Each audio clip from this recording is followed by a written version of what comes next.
விஸ்வரூபத்தை யாரும் பார்த்துடக்கூடாதுன்னு சொல்லுவாங்க. விஸ்வரூப தரிசனம்.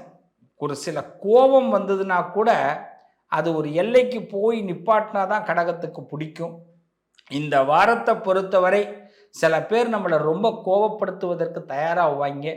ஆனால் அதையெல்லாம் அப்படியே பொறுத்துக்கிட்டு அவங்களையே சொல்லுவாங்க இல்லையா, இன்னா செய்தாரை ஒருத்தல் அவர் நாண நன்னையும் செய்து விடல்னு. வள்ளுவருடைய வாக்கு போல இன்னைக்கு திருப்பி அடிக்க போறீங்க.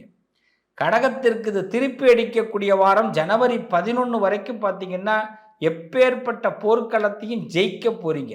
யார் எங்கேருந்து அம்பு தொடுத்தாலும் சரி, அதையெல்லாம் வெற்றியாக மாலையாக, கர்ணனுக்கு எப்படி தர்ம மாலை விழுந்ததோ அதேமாரி தர்மம் உங்களை காக்கப் போகுது. நீங்கள் பண்ண புண்ணியம் உங்களுடைய.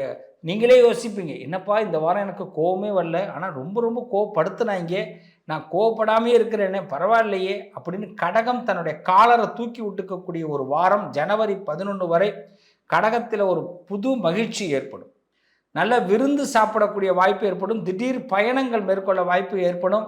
ஸோ இந்த வாரம் சிறப்பாக இருக்கும். கடகத்திற்கு முருக பெருமானை வழிபாடு செய்ய முத்தான வாய்ப்புகள் வந்து சேரும்.